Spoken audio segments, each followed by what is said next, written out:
पास चलते हैं। नमस्कार। डिवाइड एंड रूल के लिए कानून बनाया गया था हिंदुस्तान में अंग्रेजों द्वारा। हाँ। पर आज तक उस कानून को सरकार ने चेंज नहीं किया है। आज भी उसी को लेकर सरकार राज करना चाहती है। जब तक ये कानून चेंज नहीं होगा डिवाइड एंड रूल, तब तक सरकार उसी अंग्रेजों वाले राज की तरह राज करेगी, हिंदू मुसलमान में झगड़े कराएगी। इस कानून को चेंज करने की जरूरत है आज सबसे पहले। कहां से बोल रहे हैं आप?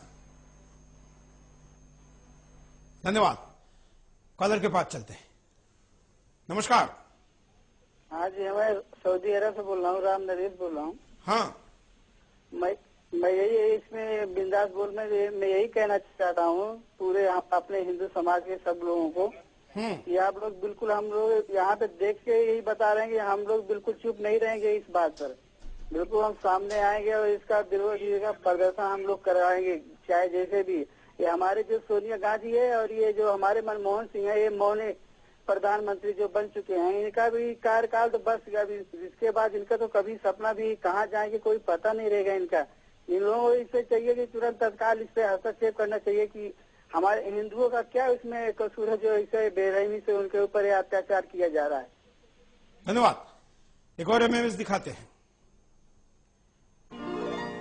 हमारे जो देश के राष्ट्रपति हैं वो बांग्लादेश के हुए हैं, तो मैं उनसे गुजारिश करूंगा कि वो वहाँ की सरकार को बताएं और जो भी हिंदू जो वो मांगे चाहते हैं तो उसको पूरा करें।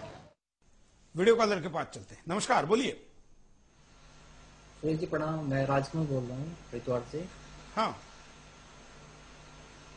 हेलो जी, मैं राजकुमार बोल रहा हूँ हरिद्वार से। जिस प्रकार से बांग्लादेश के अंदर हिंदुओं पर अत्याचार हो रहा है, पाकिस्तान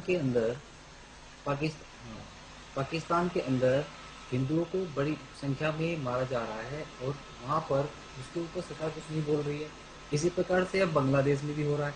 तो सरकार ये मुस्लिम पुष्टिकरण के कारण कब तक हिंदुओं पर ऐसे ही मरवाती रहेगी?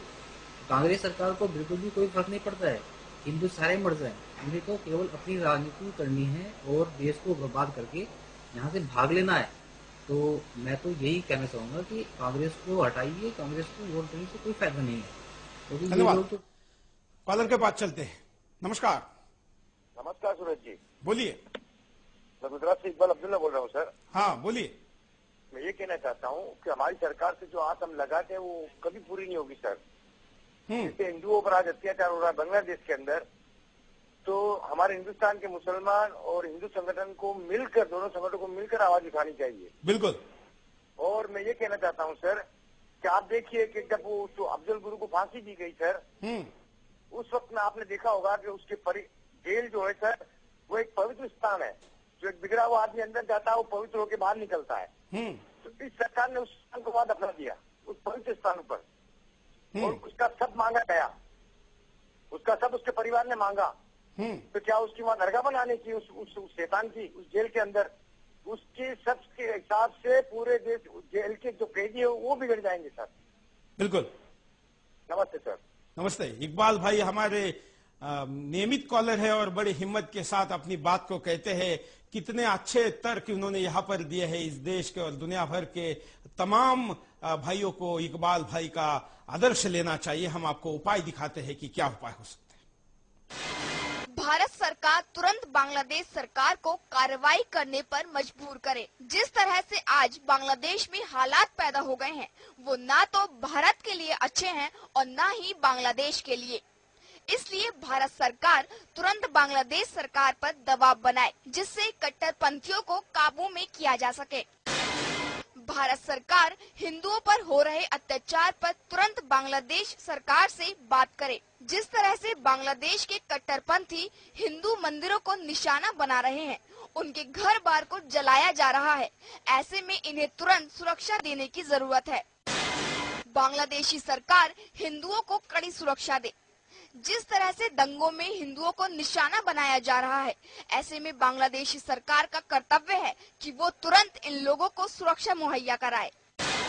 हिंदुत्व की बात करने वाली विपक्षी पार्टी बांग्लादेशी हिंदुओं की आवाज उठाए। विपक्षी नहीं, पूरी भारतीय संसद बांग्लादेशी हिंदुओं को सुरक्षा देने के लिए प्रस्ताव पारित करे, जिससे बांग्लादेश पर दबाव बनाया जा सके। भारत की राष्ट्रवादी और आगे आकर बांग्लादेशी हिंदुओं की आवाज उठाएं। आज हिंदू मंदिर ही नहीं, बौद्ध मंदिर भी तोड़े जा रहे हैं। ऐसे में जरूरी है कि सभी मिलकर बांग्लादेश में हो रहे अत्याचार पर आवाज उठाएं। मनमोहन सिंह को तो बोलने के लिए, उनका मौन तोड़ने के लिए उनको किसी के आदेश की जरूरत है, लेकिन क्या हिंदुस्तान के तमाम हिंदुस्तानियों को मौन तोड़ने के लिए क्या किसी के आदेश की जरूरत है? क्या डंडा आपके घर पर ही चलेगा? जब आपका घर जलेगा, जब आपके बहन और माँ की इज्जत लूटेगी, तभी बोलेंगे? क्या बांग्लादेश में रह रहे हिंदुओं की बहनें आपकी बहनें नहीं है? क्या ये मानवतावादियों के लिए मनुष्य नहीं है? क्या ये उनके लिए पशु है? अरे पशुओं के लिए बोलने वाले भी संगठन हैं। वैसे तो भारत में पशुओं के लिए बोलने वाले संगठन गधे के लिए तो बोलते हैं, सुअर के लिए तो बोलते हैं, कुत्तों के लिए तो बोलते हैं, लेकिन गाय के लिए नहीं बोलते। यही स्थिति, गाय जैसी स्थिति हिंदुओं की है। उनको मानवता के दृष्टिकोण से देखा नहीं जाता, इसलिए कहीं किसी पर भी अत्याचार हो रहे तो उसके लिए बोला जाता है, लेकिन हिंदुस्तान और हिंदुओं पर हो रहे अत्याचार पर कहीं पर बोला नहीं जाता। कितनी दुर्भाग्य की बात है कि हमारे बगल का एक देश, जिसको भारत के आशीर्वाद से ही अपना अस्तित्व प्राप्त हुआ, वो आज हमें आंखें दिखा रहा है।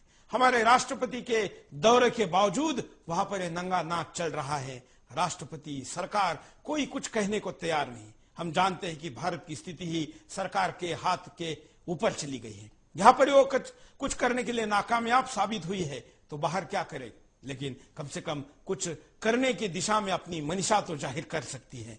यहाँ का तमाम हिंदू समाज अपना नैतिक समर्थन तो उनके लिए दे ही सकता है, लेकिन ऐसा नहीं हो रहा। इसलिए हमने आपके सामने ये बिंदास लेकर आए हैं। हम आशा करते हैं कि इस कार्यक्रम से देश में बहस छिड़ेगी और सोशल मीडिया के द्वारा, इस कार्यक्रम के द्वारा, आपके द्वारा, आपने कार्यक्रम देखा, आप 100 लोगों से चर्चा करेंगे तो करोड़ों लोगों तक ये विषय जाएगा और इस विषय पर जरूर आवाज बनेगी। हमारी अपेक्षा यही है। आज के लिए इतना ही। जय हिंद।